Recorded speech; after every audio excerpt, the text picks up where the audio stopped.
आवाज नहीं आ रही है। चलिए स्टार्ट करते हैं तो फटाफट। हाँ, तो आज हम गणित में पढ़ रहे हैं, गणित में गणना करने संबंधी कौशलों को किसके द्वारा बढ़ाया जा सकता है। जी सभी लोग उत्तर बताएंगे फटाक से। प्रश्न क्रमांक 215 का उत्तर बताना है। जी सभी लोग उत्तर बताओ। गणित में गणना करने संबंधी कौशलों को किसके द्वारा बढ़ाया जा सकता है। तो 4 विकल्प हमारे सामने हैं, 4 में से एक उत्तर बताना है। जी सभी लोगों ने जो उत्तर बताया है वो क्या बताया है, ए यानी कक्षा में अभ्यास हेतु क्रियाशील गतिविधियों का आयोजन करके। ए नंबर का इसका सही हो जाएगा। ठीक है, ए नंबर का। अगला क्वेश्चन देखो, गणित में गणना करने संबंधी कौशलों को कक्षा में अभ्यास हेतु क्रियाशील गतिविधियों का आयोजन करके बढ़ाया जा सकता है। ठीक है, अगला क्वेश्चन है, पैटर्न की पहचान करना और उन्हें पूरा करना प्राथमिक स्तर पर गणित की पाठचर्या का एक अनिवार्य हिस्सा है, क्योंकि क्यों है। विद्यार्थियों को प्रतियोगी परीक्षाओं के लिए तैयार करता है।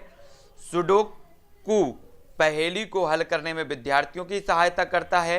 यह विद्यार्थियों में सृजनात्मकता को बढ़ावा देता है और संख्याओं तथा संक्रियाओं की विशेषताओं को समझने में उनकी सहायता करता है, या फिर विद्यार्थियों में सृजनात्मकता और कलात्मक गुणों को विकसित करता है।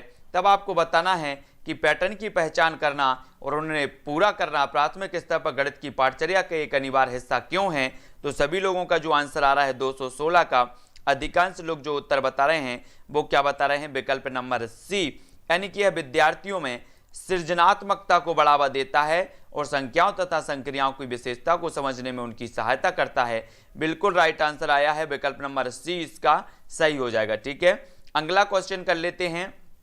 अगला क्वेश्चन क्या है दोस्तों, भिन्नों की अवधारणा से परिचित करने के लिए शिक्षक खाली स्थान से शुरुआत कर सकता है। कहां से शुरुआत करेगा, भिन्नों की अवधारणा के से हमें परिचित कराना है तो वो कहां से करेगा।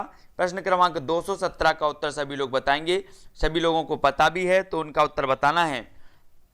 प्रश्न क्रमांक 217 का जल्दी उत्तर बताओ। इसका उत्तर जो हो जाएगा दोस्तों वो क्या होगा, वो होगा विकल्प नंबर ए, जो अधिकांश लोगों ने बताया। बहुत बढ़िया, उनके आसपास की बस्तियों में भिन्न भागों की पहचान करके जो है भिन्नों की अवधारणा से परिचित कराया जा सकता है। बिल्कुल राइट आंसर। अगला क्वेश्चन देख लेते हैं, है ना। अगला क्वेश्चन क्या है, अगला है, भिन्नों का योग पढ़ाते समय शिक्षक को नीचे दी हुई एक त्रुटि ज्ञात हुई है। इस स्थिति में शिक्षक को उपचारात्मक कार्य के रूप में क्या करना चाहिए। तो उपचारात्मक कार्य के रूप में हमें बताना है तब शिक्षक को क्या करना चाहिए। सभी लोग उत्तर बताएंगे, फटाफट से उत्तर बताना है। तो जल्दी जल्दी से उत्तर बताना है कि शिक्षक को क्या करना चाहिए। तब आपके पास 4 विकल्प हैं। लघुत्तम समावर्तक की अवधारणा को समझने में बच्ची की सहायता करें। बच्ची से कहें कि वह अधिक से अधिक अभ्यास करे। इसमें अधिक हस्तक्षेप नहीं करना चाहिए क्योंकि बच्ची जैसे ही बड़ी होगी वह समझ जाएगी। या फिर प्रत्येक भिन्न के परिणाम को समझने में बच्ची की सहायता करें। तब सभी का आंसर क्या होगा, सही लोगों सभी को बताना है। प्रश्न क्रमांक 218 का उत्तर 218 का क्या होगा, बहुत बढ़िया आंसर, विकल्प नंबर ए इसका सही हो जाएगा कि लघुत्तम समावर्त की अवधारणा को समझने में बच्ची की सहायता करें। ए नंबर का इसका बिल्कुल सही होगा। ठीक है, बहुत बढ़िया आंसर है ना। नेक्स्ट है, एक शिक्षक को विषय बेलन तथा शंकु के आयतन और पृष्ठीय क्षेत्रफल पढ़ाना है। शिक्षण का कौशल प्राप्त उद्देश्य होगा तो कौन सा होगा। अच्छे से प्रश्न को पढ़ो कि एक शिक्षक को विषय बेलन तथा शंकु के आयतन और पृष्ठीय क्षेत्रफल पढ़ाना है। शिक्षण का कौशल प्राप्त उद्देश्य क्या होगा। 4 विकल्प हैं। शिक्षार्थी एक बेलन और एक शंकु के अभिलक्षणों में भेद कर पाएगा। शिक्षार्थी एक बेलन और एक शंकु की आकृति बना पाएगा। शिक्षार्थी बेलन तथा शंकु के आयतन और पृष्ठीय क्षेत्रफल परिकलित करने के सूत्रों का प्रत्यास्मरण कर पाएगा। या फिर शिक्षार्थी शंकु की ऊंचाई ज्ञात कर पाएगा जबकि यह शंकु किसी बेलन को पिघलाकर प्राप्त किया गया हो। तब आपका प्रश्न क्रमांक विकल्प 4 हैं और 4 का उत्तर बताना है। तब उत्तर क्या हो जाएगा, जल्दी से सभी लोग उत्तर बताएंगे। प्रश्न क्रमांक 219 का सभी अधिकांश लोग उत्तर सी बता रहे हैं, कुछ लोग बी बता रहे हैं, कुछ लोग ए बता रहे हैं। तब आपका उत्तर होगा कि शिक्षार्थी एक बेलन और एक शंकु की आकृति बना पाएगा, यानी कि जो विकल्प नंबर बी है वो इसका सही हो जाएगा। ठीक है, बी नंबर का इसका सही होगा। शिक्षण का एक कौशल प्राप्त उद्देश्य यह है कि शिक्षार्थी जो एक बेलन व एक शंकु की आकृति बना पाएगा। ये चीज आपको याद रखनी है ना। तब अपना अगला जो प्रश्न होता है वो क्या होता है, एक छात्र फर्श पर अपनी पुस्तक रखकर उसके चारों ओर पेंसिल से लाइन खींचता है, खींची गई लाइनों की लंबाइयों का योगफल है तो कितना है, किताब का क्षेत्रफल, फर्श का परिमाप, फर्श का क्षेत्रफल या फिर किताब का परिमाप। तब आपका आंसर क्या होगा। प्रश्न क्रमांक 220 का सभी लोगों को उत्तर बताना है। उत्तर क्या हो जाएगा, जल्दी से उत्तर बताओ।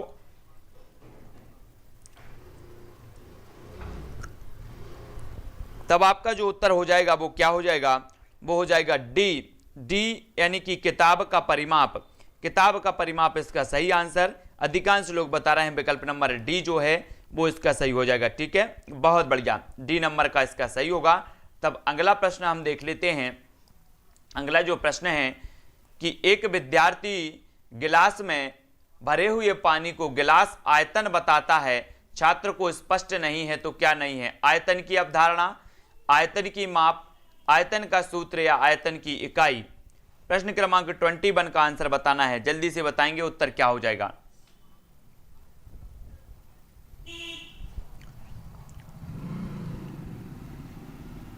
तब अधिकांश लोगों ने उत्तर बता दिया है। क्या बता दिया है, इसका उत्तर बताया है डी, यानी कि प्रश्न में दिए गए तथ्यों से यह स्पष्ट होता है कि विद्यार्थी को आयतन की अवधारणा व आयतन की माप की जानकारी नहीं है, क्योंकि वह बता रहा है कि गिलास का आयतन गिलास में भरे गए पानी में मापी जा सकती है। आयतन के सूत्र का प्रश्न में कोई जिक्र नहीं है, इसलिए हम यह नहीं कह सकते कि विद्यार्थी को आयतन का जो है सही स्पष्ट नहीं है। यह गिलास के आयतन को बताया जा रहा है पर आयतन की इकाई स्पष्ट नहीं है। ठीक है, अगला क्वेश्चन है कि गणित शिक्षण का मुख्य उद्देश्य क्या है। तब 4 विकल्प आपके सामने हैं। गणित शिक्षण का मुख्य उद्देश्य हमें बताना है। सभी लोग बताएंगे सवाल हल करने की क्षमता का विकास करना, सूत्र याद करने की क्षमता का विकास करना, तार्किक ढंग से सोचने की क्षमता का विकास करना या फिर समस्याओं के हल करने की क्षमता का विकास करना। तब आपका उत्तर क्या होगा, तो जल्दी से उत्तर बताना है। प्रश्न क्रमांक 222 है और 222 का जो आपका आंसर हो जाएगा वो क्या होगा। अधिकांश लोगों ने बिल्कुल सही उत्तर बताया है। क्या बताया, सी, यानी कि तार्किक ढंग से सोचने की क्षमता का विकास करना ये गणित शिक्षण का मुख्य उद्देश्य होता है। सी नंबर का बिल्कुल राइट हो जाएगा। ठीक है, किरण जी, जितेंद्र जी, शैलेंद्र जी, रितु जी, यशवंत जी, सभी लोगों ने बिल्कुल सही बताया है। ठीक है, बहुत बढ़िया आंसर। हम देख लेंगे गणित की जो प्रकृति होती है वो कैसी होती है, वो होती है कैसी, तार्किक। तार्किक होती है, गणित तर्क का विषय है, अतः गणित शिक्षण का उद्देश्य सवाल हल करना, समस्या को हल करना, सूत्र याद करने की क्षमता का विकास करना नहीं, बल्कि बच्चों में तार्किक ढंग से सोचने की क्षमता का विकास करना है। 223 का उत्तर बताना है। सभी लोग बताओ कौन सा कार्य अध्यापक से संबंधित नहीं है। तब सभी का आंसर आना चाहिए योजना, शिक्षण, मार्गदर्शन या फिर बजट बनाना। तो कौन सा कार्य नहीं अध्यापक से संबंधित, मोस्ट इंपॉर्टेंट है। तब सभी का आंसर आना चाहिए, क्या नहीं है, 223 का आंसर क्या हो जाएगा। तो सभी लोगों ने उत्तर बताया है कि एक अध्यापक का कार्य नहीं है, क्या, बजट बनाना, यानी कि जो विकल्प नंबर डी है वो इसका आंसर सही हो जाएगा। ठीक है, बजट बनाना अध्यापक से संबंधित कार्य नहीं है। अगला क्वेश्चन है 224वां कि जो है मनुष्य के जीवन की गतिविधियों में गणित का सर्वाधिक उपयोग होता है, वह सांस्कृतिक, सामाजिक, मनोवैज्ञानिक या आर्थिक कहां पर होता है। जल्दी बताओ गणित की विधियों का। 224 का सभी लोगों को उत्तर बताना है। तब आपका उत्तर क्या होगा, मनुष्य के जीवन की गतिविधियों में गणित का सर्वाधिक उपयोग होता है, वह है, तो वह कौन सा है। तब सभी लोगों ने उत्तर बताया है आर्थिक गतिविधियों। आर्थिक यानी कि जो विकल्प नंबर डी है वो इसका सही हो जाएगा। बहुत बढ़िया आंसर है ना, बिल्कुल सही, डी नंबर का इसका सही है, आर्थिक गतिविधियों में होता है। तब आपका अगला प्रश्न क्या हो जाएगा। अगला प्रश्न है आपकी समझ से एक अध्यापक के लिए कौन सा कौशल अति आवश्यक है। जल्दी से बताएंगे। 225 का उत्तर बताना है। सतीश जी जल्दी से उत्तर बताएंगे। राम, सुरेश जी, सभी को उत्तर बताना, आपकी समझ से एक अध्यापक के लिए कौन सा कौशल अति आवश्यक होता है। तब आपका उत्तर क्या हो जाएगा, है ना। तो सभी लोग बताएं, करण जी, मंजू जी, जगदीश जी, रंजन जी, सुजान जी, प्रियंका जी, सभी को उत्तर बताना है। 225 का जो सभी लोग उत्तर बता रहे हैं वो बता रहे हैं कि बच्चों को ज्ञान की खोज के लिए प्रोत्साहित करना आपकी समझ से एक अध्यापक के लिए कौन सा कौशल अति आवश्यक है? तो विकल्प नंबर ए जो है वो इसका सही हो जाएगा। ए नंबर का बहुत सारे लोगों ने सही बताया है, बहुत बढ़िया, ए नंबर बिल्कुल आपका सही है। ठीक है, हाँ, एक अध्यापक के लिए सबसे महत्वपूर्ण कौशल है कि बच्चों को ज्ञान की खोज के लिए प्रोत्साहित करे, जिससे नए ज्ञान की जो है शुरुआत हो सके। तब हमारा अगला प्रश्न है कि कक्षा में गणित अध्यापक द्वारा विद्यार्थियों के साथ एक अच्छा संबंध विकसित करने के लिए उसे चाहिए सभी के साथ मित्रतापूर्ण व्यवहार, अच्छे से बात करे, बच्चों से प्यार करे, या फिर व्यक्तिगत ध्यान दे। सभी लोग उत्तर बताएंगे, उत्तर क्या हो जाएगा जल्दी से बताओ। प्रश्न क्रमांक 226 का आंसर क्या हो जाएगा, जल्दी जल्दी से बताना है। कीर्ति जी उत्तर बताना है, रवि जी, जगदीश जी, सरिता जी, राहुल जी, सभी लोगों को उत्तर बताना है, दिलीप जी, है ना। तब आपका 226 का जो आंसर हो जाएगा वो सभी लोगों ने जो बताया है, कुछ लोग ए बता रहे हैं, अधिकांश लोग ए बता रहे हैं, तब आपका 226 का आंसर होगा डी, यानी कि व्यक्तिगत ध्यान दे, है ना। याद रख लेना, कक्षा में गणित शिक्षक द्वारा विद्यार्थियों के साथ एक अच्छा संबंध विकसित करने के लिए चाहिए कि वह प्रत्येक छात्र को वह व्यक्तिगत ध्यान दे, जिससे शिक्षण अधिगम प्रक्रिया सुचारू रूप से चल सके, है ना।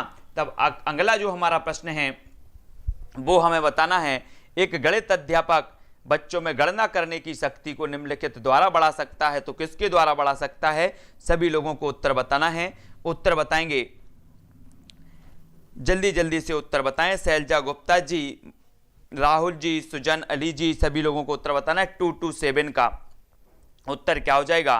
प्रीति जी, प्रियंका पटेल जी, रितु जी, जगदीश जी, सभी लोगों का 227 का जो आंसर आ रहा है वो क्या रहा है? अधिकांश लोग बिल्कुल सही बता रहे हैं कि शिक्षण के दौरान कक्षा में क्रियाशील गतिविधियों का आयोजन करके, यानी जो विकल्प नंबर बी है वो इसका सही हो जाएगा। ठीक है, बहुत बढ़िया आंसर, बिल्कुल सही आ रहा है ना। अगला क्वेश्चन देख लेते हैं। यदि गणित का अध्यापक अपनी कक्षा में बच्चों में गणना करने की शक्ति को बढ़ाना चाहता है तो उसे चाहिए कि वह शिक्षण प्रक्रिया के दौरान कक्ष में अधिक से अधिक क्रियाशील गतिविधियों का आयोजन करे। तब 228 का आंसर अपना क्या हो जाएगा?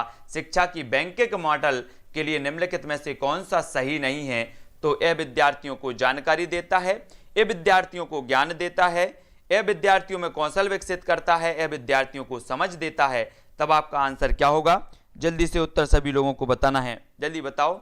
बैंकिंग मॉडल के लिए 228 का आंसर बताना है, सभी को बताना है, इसलिए जल्दी से उत्तर बताना है। आशु जी उत्तर बताना है जल्दी से, यशवंत जी, स्वाति जी उत्तर बताओ। 228 का आंसर हो जाएगा दोस्तों डी, यानी कि यह विद्यार्थियों को समझ देता है ना। बैंकिंग मॉडल के लिए तो शिक्षा कि बैंकिंग मॉडल से विद्यार्थियों में जानकारी और ज्ञान का विकास होता है, साथ ही साथ कौशल विकसित करने में सहायक होता है, किंतु विद्यार्थियों को समझ देना इसकी विशेषता नहीं है। तब आपका अगला क्वेश्चन है कि भिन्नों की संकल्पना से परिचित कराने के लिए एक अध्यापक प्रारंभ कर सकता है, तो क्या कर सकता है? तो 229 का सभी लोगों ने पढ़ा है, पहले भी ये डबल हुआ है कि उसके आसपास की जो वस्तुएं हैं उनके भिन्नात्मक भागों की जो है पहचान करा सकता है।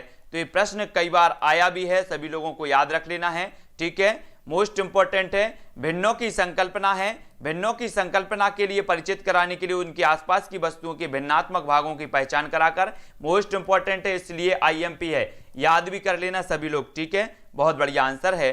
अब हम आगे बढ़ते हैं और भी अपने जो प्रश्न हैं, औपचारिक एवं अनौपचारिक पद्धतियों के माध्यम से मूल्यांकन, औपचारिक एवं अनौपचारिक पद्धतियों के माध्यम से मूल्यांकन, पाठ्यक्रम में आवश्यक संशोधन करना। मूल्यांकन का उद्देश्य क्या है? पाठ्यक्रम में आवश्यक संशोधन करना, परीक्षा प्रणाली में सुधार करना, विद्यार्थी को उत्तम ढंग से पढ़ाना या उपरोक्त सभी। तो मूल्यांकन का अर्थ सभी लोगों को बताना है, उत्तर क्या हो जाएगा? जल्दी जल्दी से उत्तर बताएंगे सभी लोग। सुमित्रा जी जल्दी से उत्तर बताओ, उत्तर क्या हो जाएगा? अमृतलाल जी, सुनीता जी, सभी को उत्तर बताना है। तो सभी लोगों ने जो उत्तर बताया है, नीरज जी, शीतला जी, तब 230 का जो आंसर आपका हो जाएगा वो क्या होगा? वो होगा डी, यानी कि उपरोक्त सभी। उपरोक्त सभी इसका सही होगा। मूल्यांकन का उद्देश्य जो होता है वो जो क्या होता है? पाठ्यक्रम में आवश्यक संशोधन करना, शिक्षा प्रणाली में सुधार करना, आवश्यकता के अनुसार शिक्षण विधियों में सुधार करके उत्तम शिक्षण प्रदान करना ये मूल्यांकन का उद्देश्य होता है। तब हमारा अगला प्रश्न है, विषय वस्तु का मूल्यांकन आधारित होना चाहिए। वार्षिक बाह्य परीक्षण, आंतरिक और बाह्य दोनों परीक्षण, आंतरिक परीक्षण या उपरोक्त में से कोई नहीं। तो विषय वस्तु का मूल्यांकन आधारित होना चाहिए तो किस पर आधारित होना चाहिए? 231 का आंसर बताना है हमें। तब सभी लोगों ने 231 का जो आंसर बताया है वो क्या बताया है? अधिकांश लोगों ने बताया है बी। बहुत बढ़िया, आंतरिक और बाह्य दोनों परीक्षण, है ना। बी नंबर इसका सही हो जाएगा, बिल्कुल सही आ रहा है ना। अगला क्वेश्चन देख लेते हैं। अनुपात और समानुपात पढ़ाते समय सुश्री रमा स्क्रीन पर कुछ कंप्यूटर संक्रियाएं प्रदर्शित करती है।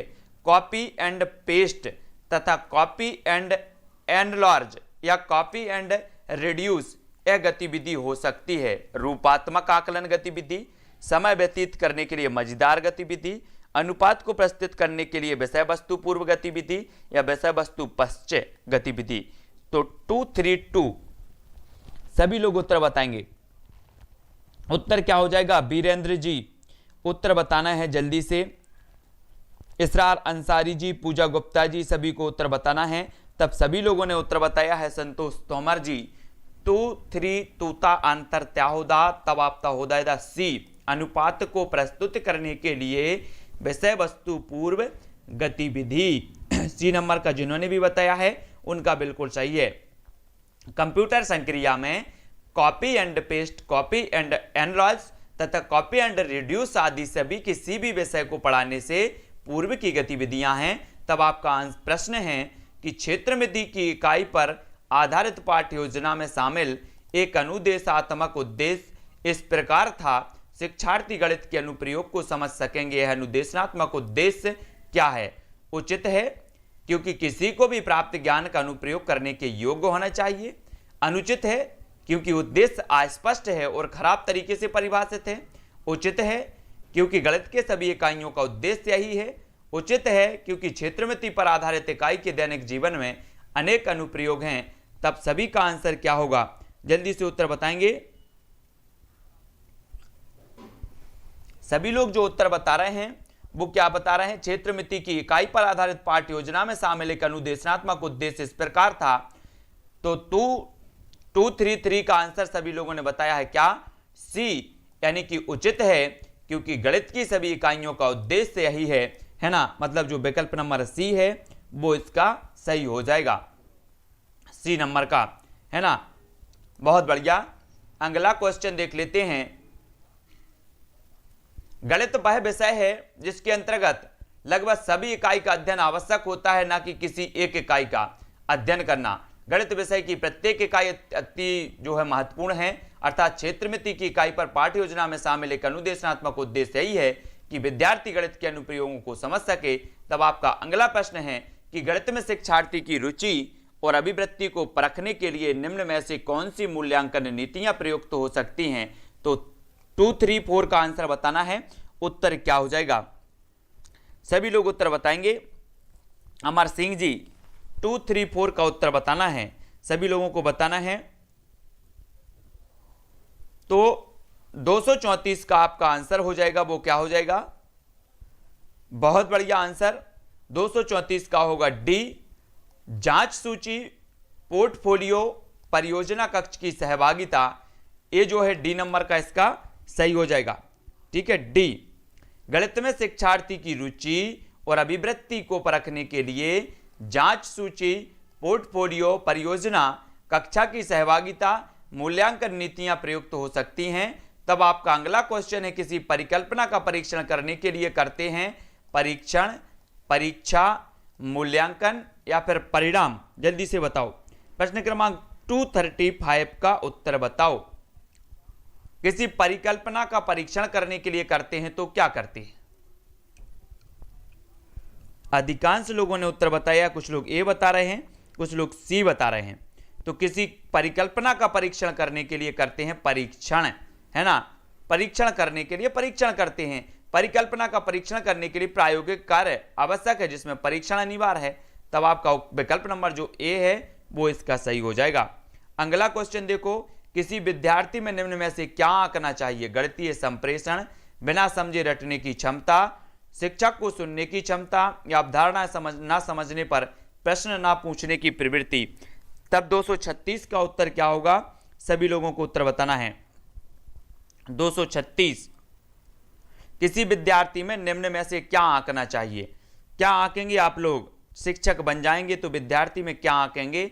तब 236 का आपका आंसर हो जाएगा, क्या होगा? 236 का अधिकांश लोगों ने बताया है डी, अवधारणाएं ना समझने पर भी प्रश्न ना पूछने की प्रवृत्ति। ये डी नंबर इसका सही हो जाएगा, है ना। बहुत बढ़िया, कुछ लोगों ने बिल्कुल आंसर सही बताया है, ठीक है। हाँ, नितेश कुमार जी, बहुत बढ़िया। अगला क्वेश्चन है, क्षेत्रफल की अवधारणा से परिचित कराने के लिए शिक्षक खालिस्तान से शुरुआत कर सकता है, तो किससे शुरुआत कर सकता है? क्षेत्रफल की अवधारणा से परिचित कराना है, जल्दी से बताओ किससे शुरू करेगा? 4 विकल्प हैं जी। आज जो क्लास है वो थोड़ी सी लेट स्टार्ट हुई है ना, लगभग 3:40 पे स्टार्ट हुई है ना। तो 2:37 का उत्तर बताना है। क्षेत्रफल की अवधारणा से परिचित कराने के लिए शिक्षक खालिस्तान से शुरुआत कर सकता है, तब सभी का आंसर क्या होगा? अधिकांश लोग जो उत्तर बता रहे हैं 237 का, वो क्या बता रहे हैं? वो बता रहे हैं बी। बहुत बढ़िया। हथेली, पत्ते, नोटबुक आदि से विभिन्न वस्तुओं की सहायता से किसी आकृति के क्षेत्रफल की तुलना करना, यानी विकल्प नंबर जो बी है वो इसका सही हो जाएगा। पवन कुमार जी, बी नंबर इसका सही होगा, ठीक है।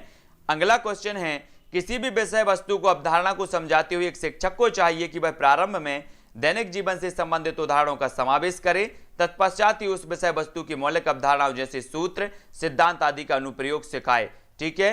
ये चीज आपको याद रखनी है। अगला क्वेश्चन देख लो।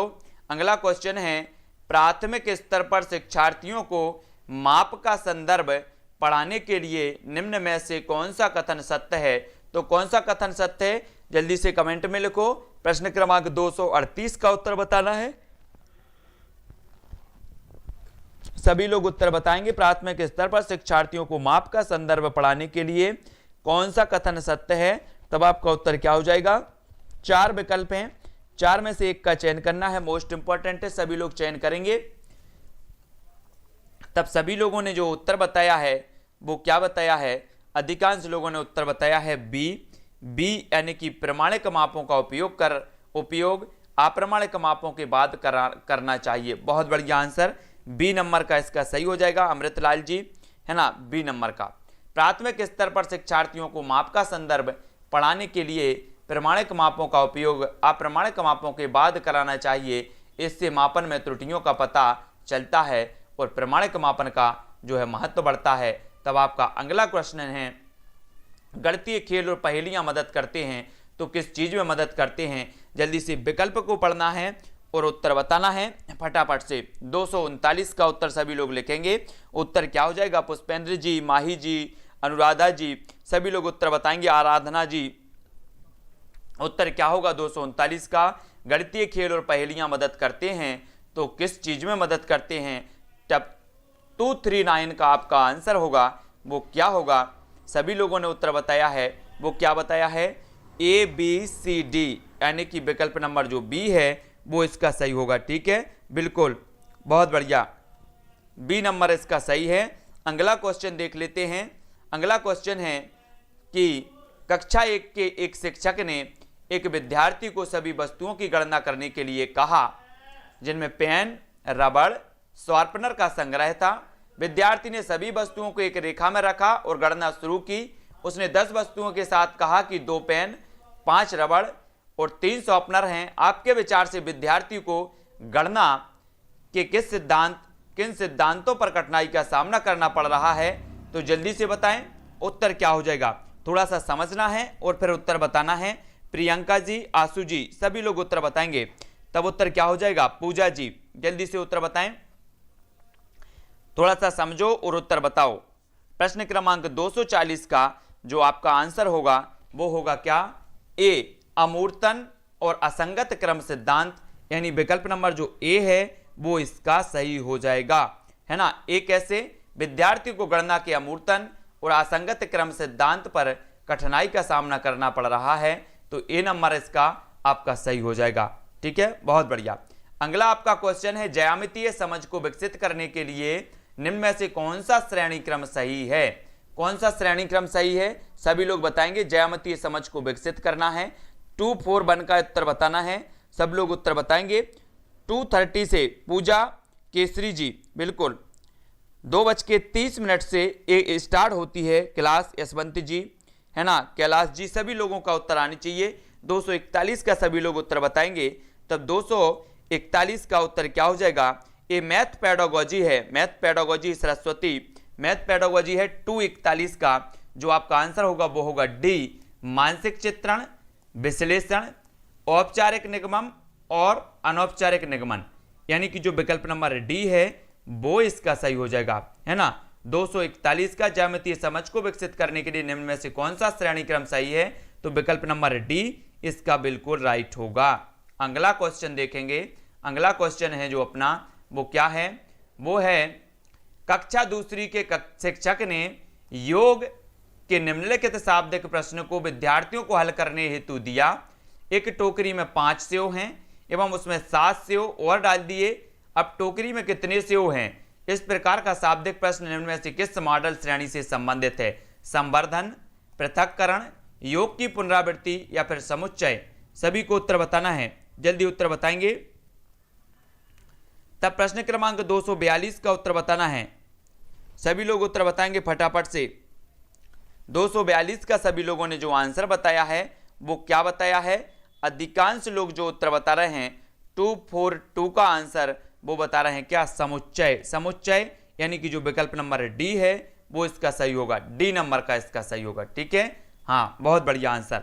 समुच्चय सभी ने पढ़े हैं। उपर्युक्त प्रश्न समुच्चय श्रेणी से संबंधित है क्योंकि टोकरी में सेबों 5 के बाद 7 का समुच्चय हो रहा है। समुच्चयन से तात्पर्य वस्तुओं के संग्रह से है, तब आपको याद रख लेना है। अगला क्वेश्चन देख लो। कक्ष में गणितीय भाषा में निपुणता को निम्न क्रम में समस्याओं को प्रदर्शित करने के द्वारा पढ़ाया जा सकता है। तो समस्याओं को प्रदर्शित करने के द्वारा पढ़ाया जा सकता है। तो प्रश्न क्रमांक 243 का 4 विकल्प हैं। सभी लोग उत्तर बताएंगे, जल्दी उत्तर बताओ। प्रश्न क्रमांक 243 का फटाफट से बताना है। 243 का आंसर क्या हो जाएगा? तब सभी लोगों ने जो उत्तर बताया है, अधिकांश लोग जो उत्तर बता रहे हैं, बहुत बढ़िया आंसर, यानी कि डी इसका सही होगा। रोजमर्रा की भाषा, गणितीयकरण स्थिति भाषा, गणितीय समस्या समाधान की भाषा और प्रतीकात्मक भाषा, ए नंबर जो डी है वो इसका बिल्कुल सही हो जाएगा, डी नंबर का, है ना। बहुत बढ़िया। सर्वप्रथम रोजमर्रा की भाषा का प्रयोग किया जाए ताकि बच्चा आसानी से समझ सके। उसके बाद समस्या गणितीयकरण की भाषा में प्रस्तुत की जाए और फिर गणितीय समस्या समाधान की भाषा। इन सभी चरणों के बाद को प्रतीकात्मक रूप से प्रकट करना ताकि बच्चे भी उसे प्रतीकात्मक रूप से समझ सकें। तब अगला क्वेश्चन है कि शिक्षार्थी के गणितीय निष्पादन अवरोधन के साथ संबंधित चाक्षुष स्मृति अवरोध का संभावित संकेत है तो क्या है? 244 का उत्तर हमें बताना है। संख्या रेखा का प्रयोग करने में कठिनाई, एक क्रम में गणना करने में कठिनाई, छोटे परिचालनों के साथ व्यवहार करने में कठिनाई या फिर गणित संबंधी तथ्यों के संधारण में अयोग्यता और समय। तो 244 का सभी लोग उत्तर बताएंगे। उत्तर क्या हो जाएगा? जल्दी से उत्तर बताओ। अधिकांश लोग जो उत्तर बता रहे हैं, पुष्पेंद्र जी डी, और बताओ जगदीश जी, बहुत बढ़िया। अधिकांश लोग बता रहे हैं 244 का डी, यानी कि डी इसका सही होगा। डी नंबर का जो है गणित संबंधी तथ्यों के संधारण में अयोग्यता और समय बताने में कठिनाई, है ना। चाक्षुष स्मृति सर्वाधिक बाधा गणित संबंधी तथ्यों को समझने के लिए आवश्यक तत्व है। डी नंबर का बिल्कुल सभी लोगों ने सही बताया है ना। बहुत बढ़िया। साधना जी, योगराज जी, बहुत बढ़िया। अगला क्वेश्चन है, कक्षा चौथी के लिए समय के मूल्यांकन का के प्राचल होगा या फिर होंगे? तो जल्दी से बताओ। केवल साधारण घड़ी पर समय पढ़ना, अंकीय घड़ी और सादृश्य घड़ी पर समय पढ़ना, आधा घंटा अधिक, चौथाई घंटा अधिक, चौथाई घंटा कम, एएम और पीएम की संकल्पना मिनट और सेकंड में संबंध। तो कक्षा चौथी के लिए समय के मूल्यांकन का प्राचल क्या होगा? 245 का उत्तर बताना है। 4 विकल्प पढ़ना है और उत्तर बताओ। अधिकांश लोगों ने उत्तर बताया है क्या, विकल्प नंबर बी। बहुत बढ़िया आंसर, बी नंबर का बिल्कुल सही है। अंकीय घड़ी और सादृश्य घड़ी पर समय पढ़ना, आधा घंटा अधिक, चौड़ाई घंटा, है ना, चौथाई घंटा अधिक, चौथाई घंटा कम, एएम और पीएम की संकल्पना मिनट और सेकंड में संबंध, ये बी नंबर का जो है वो इसका सही हो जाएगा। अगला क्वेश्चन देख लेते हैं।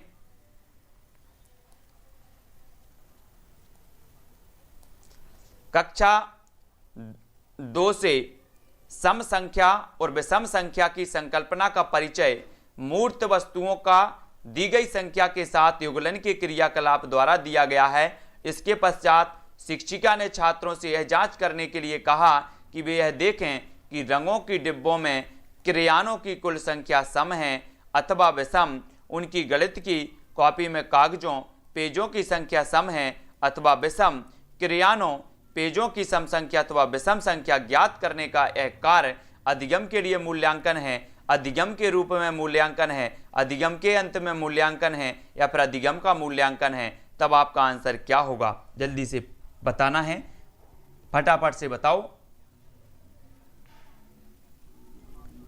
मोस्ट इंपॉर्टेंट क्वेश्चन है, आईएमपी क्वेश्चन है, सभी को उत्तर बताना है और लास्ट क्वेश्चन है, तो जल्दी से बताओ। आज की कक्षा का लास्ट क्वेश्चन भी है, तो फटाफट से सभी को बताना है। सभी लोगों ने जो आंसर बताया है वो क्या बताया है, अधिकांश लोग जो बता रहे हैं वो बता रहे हैं, कुछ लोग डी बता रहे हैं, कुछ लोग ए बता रहे हैं, लेकिन लॉक किसको किया जाएगा, वो किया जाएगा ए को लॉक किया जाएगा, है ना। अधिगम के लिए मूल्यांकन है, यानी जो विकल्प नंबर ए है वो इसका सही हो जाएगा। ठीक है, ए नंबर का सही है, अधिगम के लिए मूल्यांकन। ठीक है, विकल्प नंबर ए।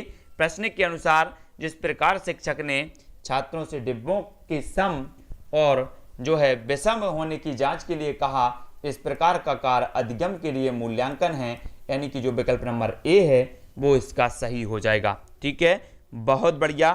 ठीक है, तो दोस्तों इसी प्रकार से अपनी रोज क्लास होगी 2:30 पर शिक्षा शास्त्र से संबंधित।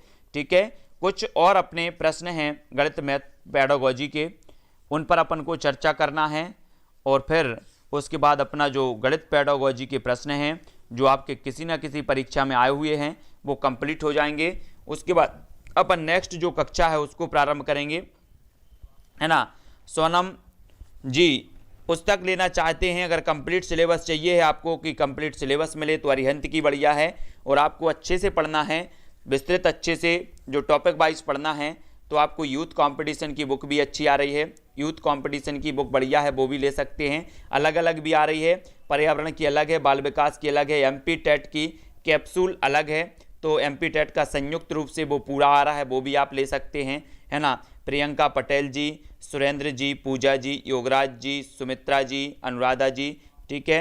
हाँ, सबका अलग अलग पेडागोजी सब्जेक्ट होता है, बिल्कुल। पर्यावरण का अलग पेडागोजी है और हिंदी का अलग पेडागोजी है, बाल विकास का अलग है, गणित का अलग पेडागोजी है, तो सभी का पेडागोजी जो है अलग है, सभी की पेडागोजी सभी को पढ़ना है ना।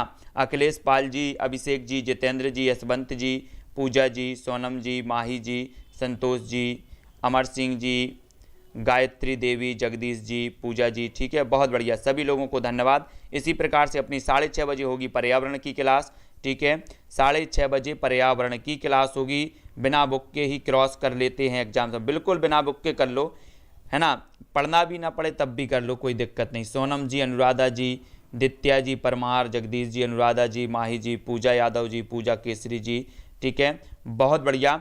और अपन को क्या करना है, 6:30 बजे अपनी एक क्लास होती है पर्यावरण की, उससे जुड़ना है। 7:15 पर बाल विकास की क्लास होती है ना, और रात के 10:10 पर आपकी हिंदी की क्लास होती है, रात के 10:10 पर।